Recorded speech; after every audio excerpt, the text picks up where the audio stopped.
உள்ளம் பெருங்கோயில் ஊனுடம்பு ஆலயம் வள்ளல் வாய் கோபுரவாய் கள்ள புலனைந்தும் காளாமணி விளக்கு தெல்ல தெளிந்தார்க்கு ஜீவன் சிவலிங்கம். நம்மளாம் இறைவன் தான், அதுதான் வணங்கணும், ஒருத்தர் வணங்கணும். அதாவது நம்ம வந்திருக்கிறதுல உங்க வீடு எங்க இருக்கு?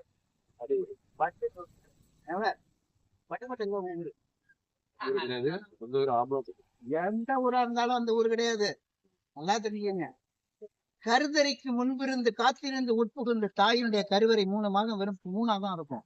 அதுக்கப்புறம் இந்த தாயினுடைய கருவறை வந்து ஃபர்ஸ்ட் வாடகை வீடு சிவபெருமான் மனசு வச்சு இங்க உள்ளார அந்த ஊன் கொண்டாட உயிரை கொண்டுட்டு வர்றார், தன்னுடைய ஜீவனை விடுறார்.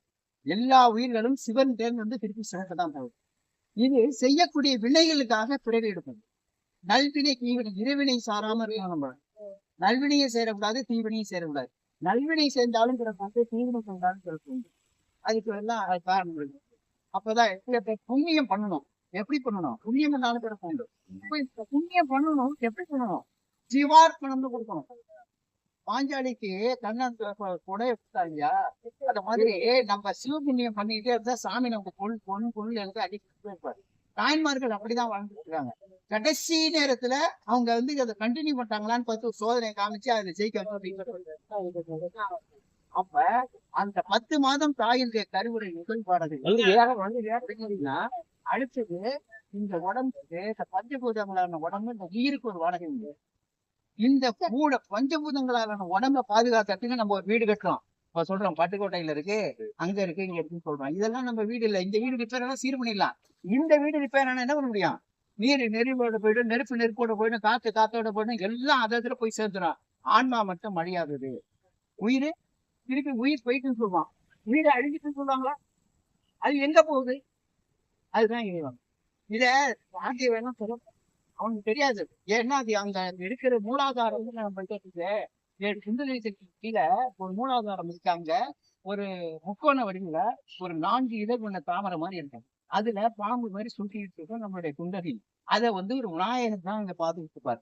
அந்த விநாயகரை நீங்க பாக்கணும்னா அந்த தியாகராஜர் நீங்க பக்கத்துல இங்கேருந்து உள்ள போய் இப்படி திரும்பி இப்படி இந்த பக்கம் திரும்ப மாதிரி அந்த முனையில ஒரு விநாயகர் இருப்பார். அவர் ஒரு 5 தடவை நீங்க பாருங்க, அவர் தான் மூலாதாரம்.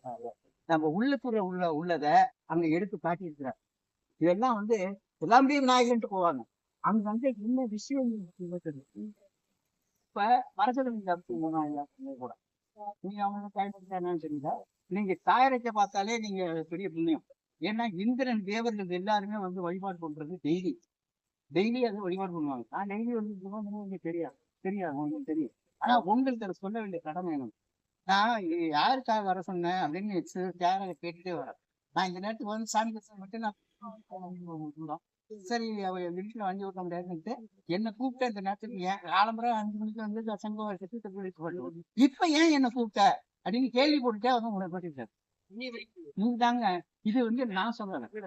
அவன் அருளானே அவன் தாழ்வட்டி அவன் அருள் இருந்தாதான் அவன் அருள் இருந்தாதான் கேட்கணும். இப்ப நான் காப்பா சொல்றேன், இந்த நாய்மார்கள் எல்லாருமே 4 நாள் பரப்பது.